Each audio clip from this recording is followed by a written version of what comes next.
In today's podcast, we're going to talk about resistance and how futile it is.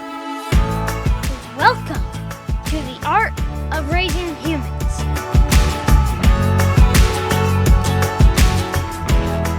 Hello, and welcome to episode 65 of the Art of Raising Humans. I'm Kyle. And I'm Sarah. And, what we wanted to do over these next several podcasts, I hope if you joined us in 2023, what Sarah and I have really felt passionate about doing is we're wanting to start out with some of the basics, some of the basic foundational things we wanted to shift in our parenting, or felt like we needed to shift in our parenting to really become the parents we wanted to become. Mm-hmm. Yeah. And so in the earlier podcast, we talked about the different styles. We talked about this different way of doing things with high expectations, high support. And so I've just been noticing as we've been interacting with parents on a day-to-day basis, as we've been helping them in, at the private practice or even, just casual conversations. I think this one comes up a lot, Sarah, and this idea about acceptance and resistance. Acceptance and resistance. Such a big foundational concept that I know I didn't believe when we first started having kids, and slowly over time, as I've accepted this truth, it's really shifted everything for me. Yeah, I feel like it's one that is a little harder to wrap your brain around, but then when you actually just give it a shot, you think, oh, yeah, this actually feels better, and I can see something happening. Yeah. And as we dive into specifically what we're talking about, I just want to remind you, Sarah and I mean, we're really excited. We have a full plate of speaking opportunities in the month of February and going into March. And so I want to continue to throw out there, if you have any kind of idea, a place, a faith-based place or a school or a parenting group or just a bunch of friends that come together, whatever it is that you might think you would want to invite us into, feel free to reach out. You can go to our website at parentinglegacy.com and you can email us there. And there you'll also find other resources we've got, the different types of videos we offer. So would love for you to comment, definitely give us 5 stars. That's always fun to get. So as we dive into this, just be thinking about us if you want us to do any speaking, because we're excited about doing that. Yeah. Okay, so this concept, Sarah, when I was writing it down and I just was trying to think, what's some foundational things I really want to give parents? It was this idea that I see happening over and over again. Almost all the reasons why parents come to see us for help is because they're resisting what is. Mm-hmm. Right. Something needs to stop. Yeah. Right? We have got to halt this behavior. We need something different. Make this go away. And they've tried many different ways to stop that behavior. Yes. But it doesn't seem to stop it. Yeah. And it makes me think of that quote that's true, that is what you resist will persist. Mm-hmm. It seems like the more and more you resist something in your mind, the more it will get bigger. And before, I want to hear your thoughts on that. Something resistance isn't. I was thinking of this for all of the maybe nerds listening to this podcast. I love Star Trek, loved Star Trek growing up. And so, of course, everyone who's listening to this who loved Star Trek knows the first thing you think of with resistance is futile. It's the Borg are going to come assimilate you. And so when I think of resistance, I think of like this overpowering force, like the Borg, who is saying, don't resist us because we're going to, overwhelm you and take you over. Okay. Right. And I want to clarify that's not what I'm talking about. so just in case you were thinking Star Trek. Yes, unless resistance is futile came to your mind. Okay. That's not what we're talking about. Okay. What we're talking about. I bet that was really helpful to clear up for I want to really clear that because a lot of people, I think, as soon as we said this, they were thinking of the Borg. Yes. But what you resist will persist. Okay. So this thing that once you start getting in your mind, I want my kid to stop doing that, or I want my wife to stop doing that, you'll find it persists. It starts to grow and get bigger and bigger. Yeah. I think that's even true of yourself.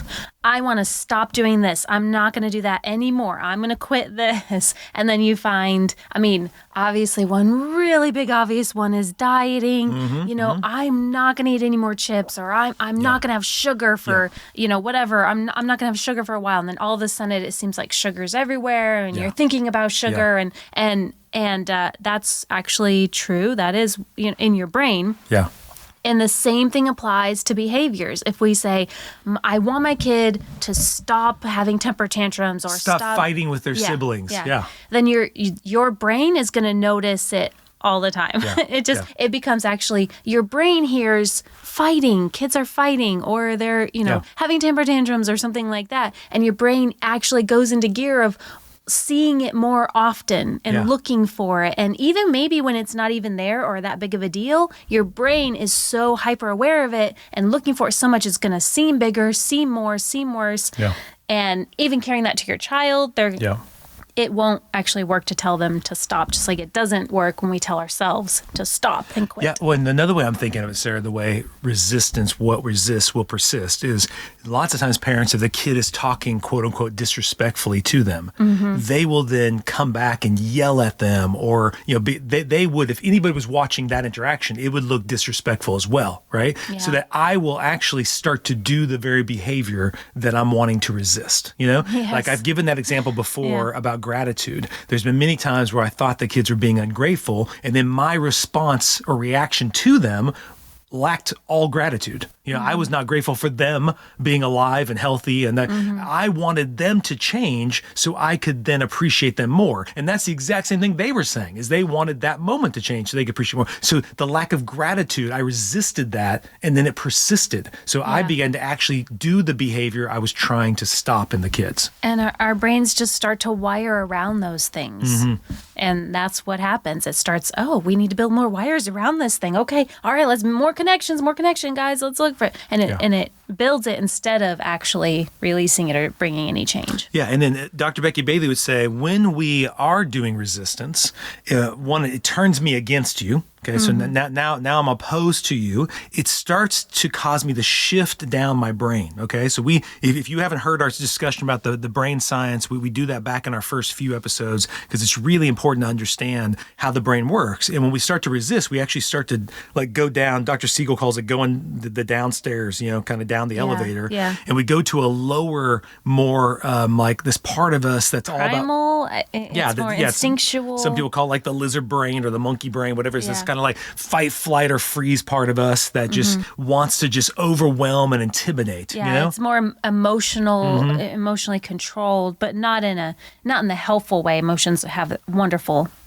things they bring us, but in this case, it's not. It's you've lost some problem solving and just a lot of those other skills that you bring to the table during a problem, or you want to. Yeah, so you get that. And some people in that, as they're slipping down to that brain stem, they will, as they resist, get bigger and bigger and bigger to intimidate, to stop that behavior they're wanting, right? Yeah. Other people will just shut down and completely just surrender to it and just say, check out. That's right. Yeah. And it's not acceptance at all. It's still resistance. They're just saying, this is never going to change. Yeah. So I'm just going to resign myself to this is how my life is. Right. And it's still in that other part of the brain.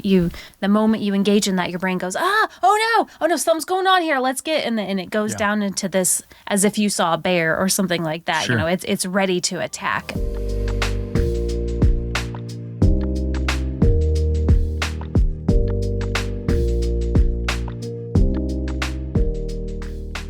So the more I resist, the way I see it, Sarah, we either start to shut down or we blow up. Okay. And the only outcome that I can see is I need that other person to change, because I don't feel like I can change it. When I'm constantly resisting, and it might not even be people, it might be a feeling I'm having. It might be circumstances in my life. Maybe things are hard financially. Maybe there's illness or sickness going on. And I know, you see people do all the time, they'll just resist being sick or resist, like their body's saying, take a rest, to do some self-care, go do, no, I cannot do that. I will resist. And they just keep resisting and pushing There's until. There's lots of places that's applauded, right?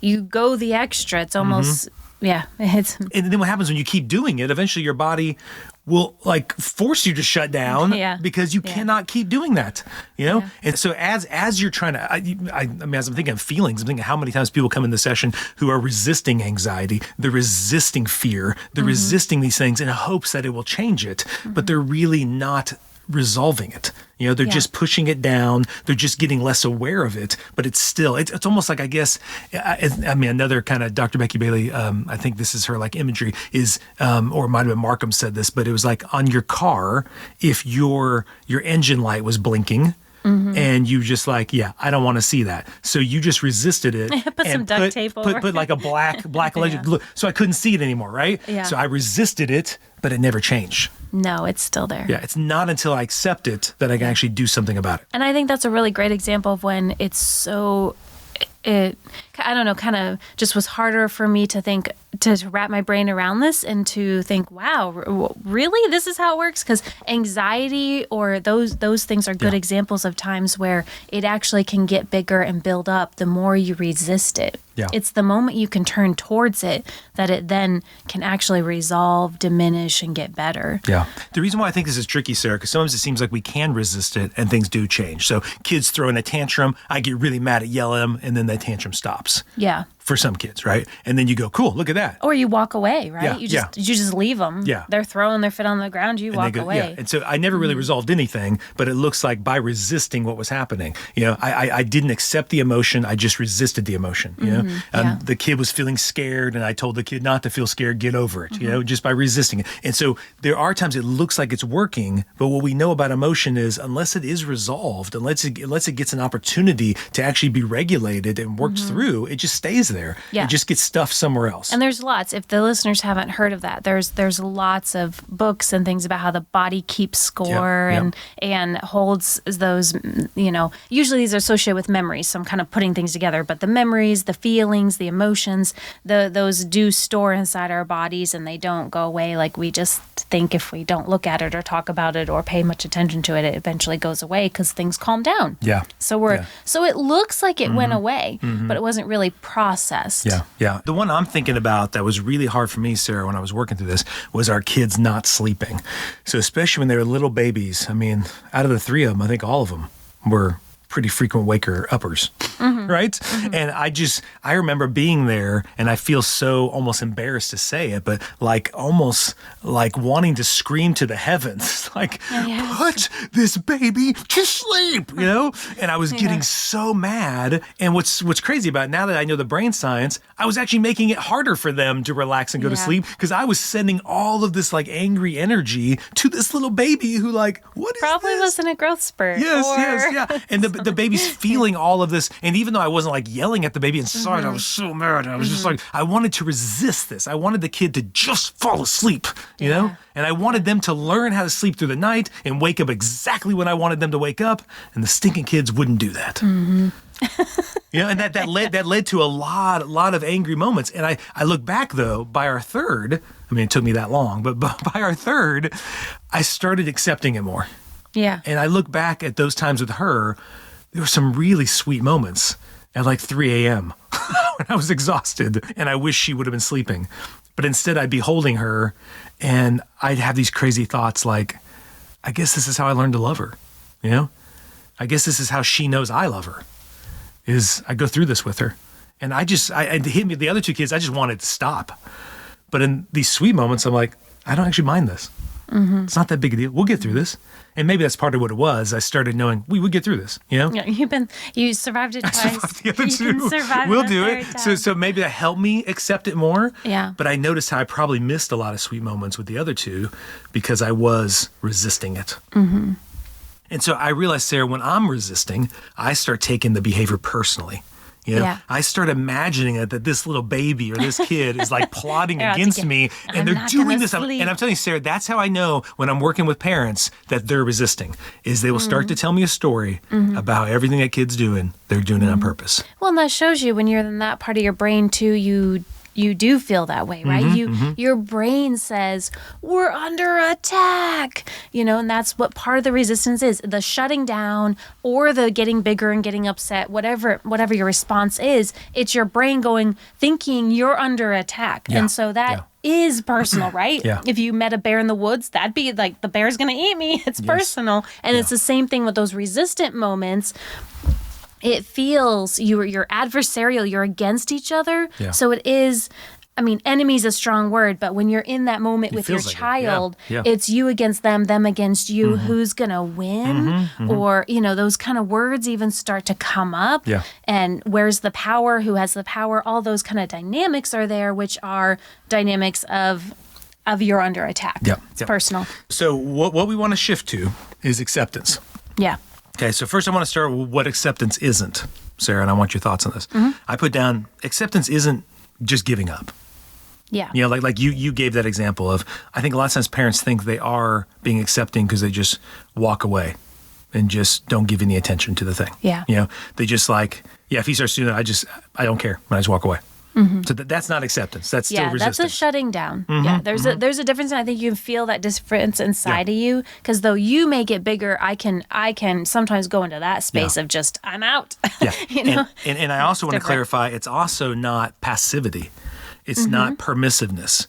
It's not, acceptance isn't like, I don't think my kid can ever do that thing I'm asking, or my kid's going to talk to me however they're going to talk to me, or my kid's going to hit me if they're going to hit me. Yeah. That's not what I mean by acceptance. It's not, I accept this moment and we're just going to keep right at this space. Yeah. So I want to clarify that's not what it is, because typically I think that's what they think the opposite is. I think they think either I'm fighting against my kid or I'm just letting my kid dominate me. Okay. Yeah. And so that's why I thought this was a good podcast after we've done that talk about this isn't authoritarian. This isn't permissive. Okay. We're talking about high expectations, high support. So acceptance is more like this, like with the sleeping thing, is once I could accept that this is a baby thing. Babies take time to learn how to sleep.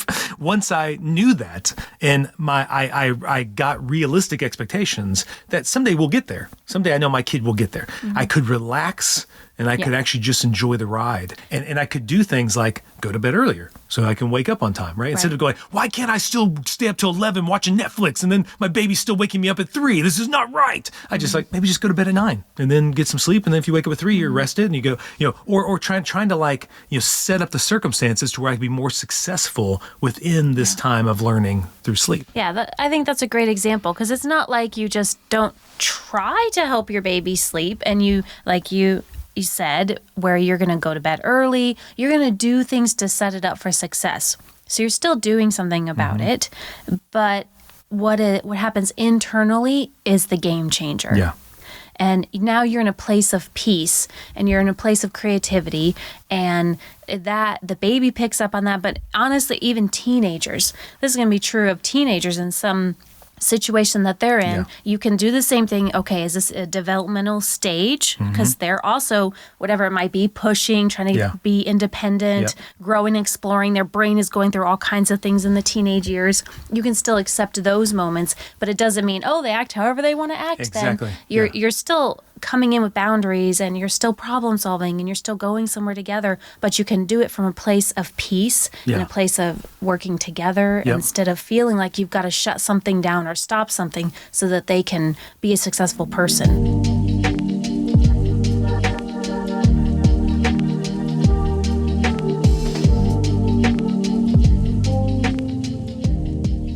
Another example that I like that Dr. Becky Bailey does is she talks about a car being on the sidewalk. And if you and I, Sarah, are walking down the sidewalk and that car is speeding towards us, you and I can look at that car and say, it shouldn't be here. It should not be on the sidewalk. That is not the road. Yeah. Why is that person's a horrible driver. And then before you know it, the car's driving over us and killing us. Yeah. That's what resistance with kids, behavior, issues in marriage, that's what it looks like. We keep going like, why is that happening? That shouldn't be happening. We shouldn't be doing this. Stop. Yeah. Why? Instead, acceptance is just you honestly accepting the fact the car is there. The car is coming at you. Now you can do something about it. Yes. So when we are in this mode of acceptance, we're able to slip up to the upstairs part of our brain, the prefrontal cortex, and now we can start seeing solutions. So once again, going back, I know I'm resisting when all I'm seeing is problems. All I'm seeing is all the pathways are blocked. There's no way to get through this or fix this situation. Acceptance is, this is where we're at, and I believe there's solutions to this. We can start looking for solutions. So that's a real change. Once I accept that is where I'm at, then I can actually start being creative too. I can start problem solving, like you and I. When you and I were resisting, a lot of our conversations at night were like, why is Abby still doing that? What is she doing? I'm so sick of this. I don't understand why she's doing that. Like, let's call Dr. Markham and find out what's going on here. Like, it was constantly like, or why is Ellie not sleeping? Or why is Brennan still doing it? It was constantly like, what is going on here? It was all, when we started getting to this, where we started doing more accepting, it was more we were curious, And I would ask you like, hey, I didn't know what to do in that moment. What would you have done? And then you would give me ideas and be like, okay, I'm gonna try that tomorrow. And it was like we were excited to see what new thing we could try to help support them to doing something different. And your focus is on the little areas of change too. Yeah. You know, you start to notice it and see it and, oh, well, I mean, they were upset, but it wasn't as long as it was before. Or, you know, you have those, or I'm exhausted, but I'm making it. Yeah. I'm going to go to bed early tonight. Or you see just your shift and your gaze of what you're looking at changes. Something we did that's real right now, that's real present. We're going on vacation. Right? Yeah. And there's a lot of stuff we've got to get done, and we feel like pressure to get done. A lot of things with the business, a lot of things trying to get this podcast done. We're leaving tomorrow. We're trying to do this real quick. And at times we've been really snappy, you know, gotten kind of mad and like, God, kids, stop doing that, you know, all this kind of stuff, you know, and even like just feeling the stress, hard to go to sleep and stay awake because our brains are running so fast, right? And so I know something that we've tried to do intentionally is to sit down with the kids and say, listen, we're feeling kind of stressed, you know, we really could use your help. And I've noticed the last couple of days, not only have we been more snippy at you, but you've been more snippy with each other and at each other. And how I would like the next couple of days to look like this. Okay? Yeah. I would like us all to commit to being for each other, for all of us to practice self-control. And I'm even thinking that that's a big part of acceptance is I didn't know regulating your emotions was a skill. I didn't know caring about other people's feelings was a skill. You know, self-control is a skill. And once I was able to accept that instead of demanding it and just wanting it to happen, then I could be more patient. Right. You know, well, you see it as something to build and develop in them. As in any skill, you practice and you would teach and you would, you know, do things to build that skill. And when you look at it that way, then you think, oh, they don't have the skill yet. Let's build it. Yeah. And then so the example I put down here was another sleep one because that's always been a real problem. So I remember when Abby, I've used this before in other podcasts, but I just think it's so good, is Abby, about like 3 or 4, whatever age it was, she used to be like, hey, it's time to go to bed. Okay. And we do our routine. It was a really sweet thing. And finally, oh, she's not a baby anymore. She's actually able to go to bed. We're able to sing and read a book. It was so sweet. Yeah. And then there was one night where I think the light bulb came on. When she goes to sleep, you and I stay up and we have fun and we do fun things. And she was like, I'm not going to go to bed. And I remember I defaulted to what I believe happened to me when I was a kid, and that was resistance is futile. Yeah. Do not, that's really what I was thinking. Do not resist me, Abby. You're 3 years old. I will overwhelm you, you know? And so I just got bigger and madder. And did it work? Yeah. I mean, she went to bed. But the next night, the same thing happened again. And I wasn't accepting the fact that what I was resisting was going to persist. The more I resisted what she resisted, I was just teaching how to resist me, you know? And I think you begin to think, well, this is just going to go on forever. Yeah. Yeah, this is our new thing. Norm, yeah. Yep. She's going to fight it. We have to fight her. Drag her off to bed. Yeah. The terrible 2s. Yeah. The crazy 3s. Might be right. But instead, I tried to go, Kyle, okay, you're a grown adult. You've got a master's degree in counseling. You help kids all the time. Think through this. Do this. And so the next night I was like, okay, let's just make it fun, right? That's all she's saying. When I really could accept it, Sarah, I saw that she's just saying, I want to be with you guys. Yeah. I like you guys. When I go to bed, you're going to have fun and I'm going to miss out. I love, and I remember feeling that as a kid. That was kind of a bummer. So I was like, okay, I just need to help her be able to choose to go to bed. And so the way I helped her was just like, okay, I know you don't want to sleep. It'd be great to stay up, wouldn't it? So do you want to go back like a ninja or like a Jedi? Do you want to go back like a wheelbarrow or you want to jump on my back, right? Just kept giving her different options until she found one that was really, and then what was really cool about it, Sarah, like I said in the previous podcast that we did this, is after about 30 days, she started saying, instead of saying, no, I'm not going to go to sleep, she'd say, can I go back to bed this way? Yes. So eventually she was able to accept that sleep was what we were going to do. And it was her way of saying, I still don't like this. You would hear it in her voice. I really wish I could stay up, but I know I'm going to bed, so this is how I'm going to do it. Yeah. Same, remember sometimes saying goodbye? They wouldn't want to leave somewhere. Yes. Yep. And so instead of like, well, it's time to go. You got to put down the toys. You got to say goodbye. It's time to go. Yep. Instead of, how do you want to say goodbye? Yeah. We're going to leave. Well, instead of resisting it's hard to say goodbye. Yeah. It's hard to leave a fun thing. If you're at a place, having a great time. So